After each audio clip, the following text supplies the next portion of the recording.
Assalamu alaikum dear students, welcome to our online English class. Today we are going to study Oxford Modern English Book 6. So take out your books and open your poem named as The Old Brown Horse on page number 23. So let's start our poem from words to know. Our first word is had my day. My best days are past. I am now old. मेरे माजी के दिन या मेरे सबसे अच्छे माजी के दिन. आई एम ओल्ड नाउ, मैं अब बूढ़ा हूँ. Mane, which means a long hair on the head and neck of a horse. घोड़े के सर और गर्दन पर मौजूद लंबे बाल, इसको हम कहते हैं main. Top most bar means top bar. Bar हम कहते हैं किसी भी रिजिड पीस ऑफ वुड को जो कि टॉप मोस्ट जगह पे हो, तो उसको हम कहते हैं top most bar. Of the get in the fence, fence कहते हैं बाड़े को, तो बाड़े के गेट का सबसे ऊपर वाला हिस्सा जो होता है वो टॉप बार उसे कहते हैं. वियरी मीन्स टायर्ड, थका हुआ. So now let's start our poem. So first of all let's discuss the basic background of this poem.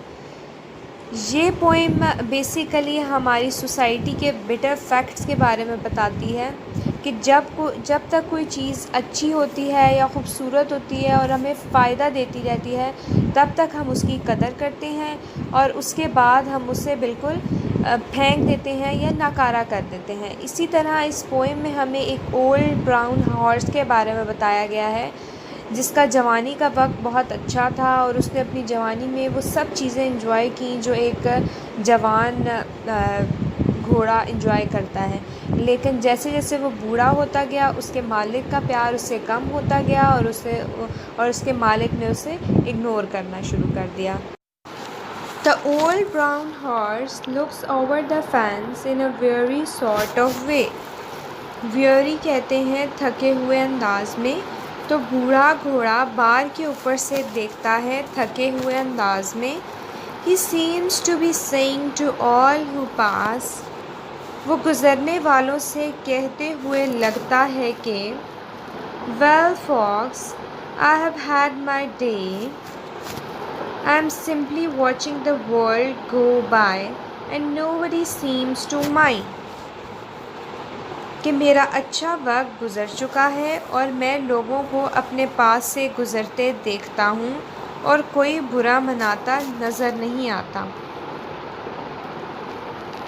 As they are dashing past in their motor cars, a horse who is lame and half blind.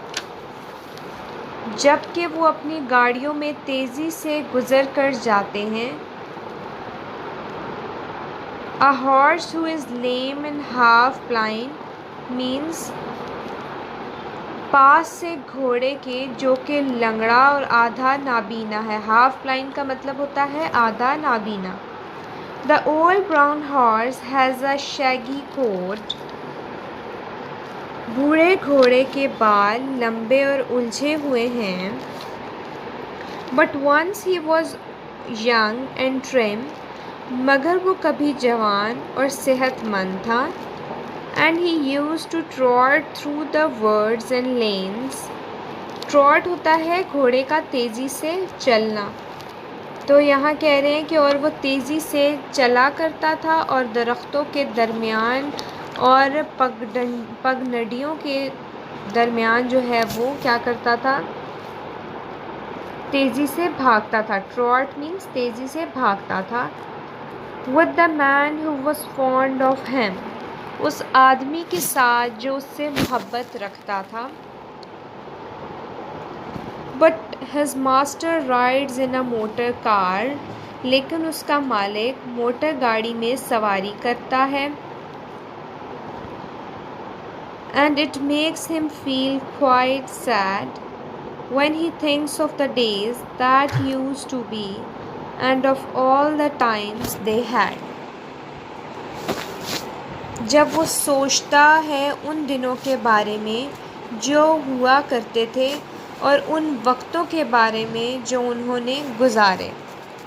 तो यहाँ वो बता रहा है अपने गम के बारे में कि जब वो जवान था तो उसका जो मास्टर या उसका जो मालिक था वो उस पर सवारी करता था, लेकिन अब जब कि वो बूढ़ा हो चुका है और उसमें इतनी हिम्मत नहीं रही तो उसका मालिक जो है वो मोटर कार में सफ़र करता है। Sometimes a friendly soul will stop near the fence. बाज़-औक़ात कोई दोस्ताना मिजाज रखने वाला कोई दोस्त रुक जाता है। Near the fence मतलब बाड़े के नज़दीक। Where the tired old head rests wearily on the topmost bar. जहाँ थका हुआ बूढ़ा सर थके हुए अंदाज में सबसे ऊपर वाली सलाख पर टिका होता है। टॉप मोस्ट बार टॉप मोस्ट बार का मतलब होता है highest bar. And a friendly word set, और एक दोस्ताना बात कही जाती है।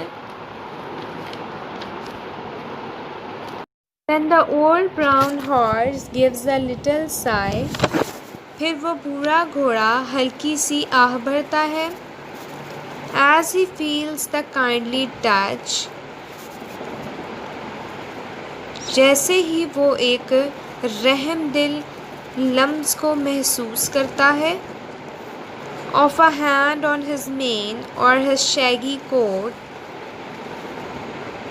अपने अयाल पर या अपने लंबे और उलझे हुए बालों पर। And he doesn't mind so much, और वो ज़्यादा बुरा नहीं मनाता। So now the last para जिसमें एडवाइस है, वो एडवाइस क्या है हम पढ़ते हैं कि so if you pass by the field one day, लिहाजा अगर आप किसी दिन खेत से गुज़रें, just stop for a word or two, तो बस एक दो बातें करने के लिए रुक जाएं। With the old brown horse who was once as young, बूढ़े घोड़े के साथ जो कभी जवान था। And as full of life as you, और ज़िंदगी से भरपूर था जैसे कि अब आप हैं। He loved the touch of your soft young hands, वो आपके नरम नोखेज़ हाथों के लम्स को बहुत पसंद करेगा। And I know he'll seem to say, और मैं जानता हूँ कि वो क्या कहते हुए मालूम होगा या क्या कहेगा।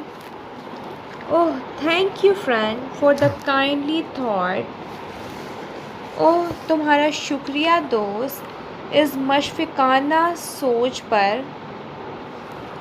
या काइंडली थॉट का ये भी मतलब हो सकता है कि एक रहमदिल सोच पर। For a horse who has had his day, एक ऐसे घोड़े के लिए जिसका अच्छा वक्त गुज़र चुका है या जिसका कभी वक्त हुआ करता था। So that's it students, thank you so much.